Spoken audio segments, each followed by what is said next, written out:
করার দরকার নাই। অবৈধ পন্থায় যারা চাকরি পেয়েছে তাদেরকে আবার মাথা উঁচু করে তাদেরকে বরণ করে স্কুলের মধ্যে পাঠানো, এই দাবি আমাদেরকে তুলতে হবে। আর এই দাবিটা কিন্তু দেখবেন শুভেন্দু বাবুরা তুলবে না, এই দাবিটা আপনার অন্যার বিধায়ক তুলবে না, অন্যার বিধায়ক জোর গলায় বলবে না যে এই দুর্নীতির সাথে যারা যুক্ত আছে তাদের সব কটাকে ধরে জেলের মধ্যে ভরবো। সেই তৃণমূলের জন্ম তো বিজেপির গর্বে, বিজেপির হাত ধরে, এদের হাত ধরে তৃণমূলের জন্ম হচ্ছে 1998 সালে। আমি বলছি, রেকর্ড করে রাখুন। আমি তাকে হসপিটালের মধ্যে খুন করে রেপ করিয়ে তাকে মেরে দিল, খুন করলো, তার বিচার এখন হয়ে যেত, যারা যারা যুক্ত তাকে ধরে নিত।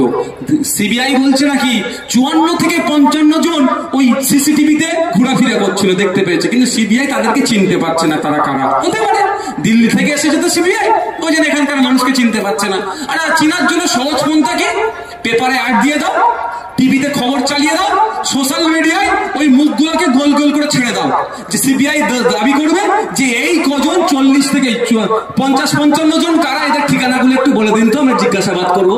বন্ধুটাকে যে বিপদে বাসা থাকবে, বিপদ এখন আপনার মাদ্রাসার উপরে ঘুরেছে, আপনার মসজিদের উপরে, আপনার কবরস্থানে, আপনার গীতগাতে কেড়ে নেওয়ার একটা অপচেষ্টা চলছে। এখন তো প্রকৃত বন্ধু যে আমার পাশে থাকবে, কাঁধে হাত দিয়ে বলবে চিন্তা করো না, আমি আছি, তুমি লড়াই করে যাও, তোমাকে আমি প্রোটেক্ট করবো, সেটা করেছে। তার পরিবর্তে কি বলছে ও? তার পরিবর্তে যে দিল্লির বিষয়, দিল্লি গিয়ে আন্দোলন করো, 100 দিনের টাকা বন্ধ করে দিয়েছিল, এটাও তো দিল্লির বিষয় ছিল। এখানে প্রতিবাদ মিছিল তৃণমূল করেনি? হ্যাঁ, ইডি সিবিআই এসে একটা পুলিশ কর্তাকে অ্যারেস্ট করতে চেয়েছিল, এখানে ধর্নায় বসেনি। সিবিআই কোথা থেকে এসেছিল? তাই দিল্লিতে গিয়ে করেনি।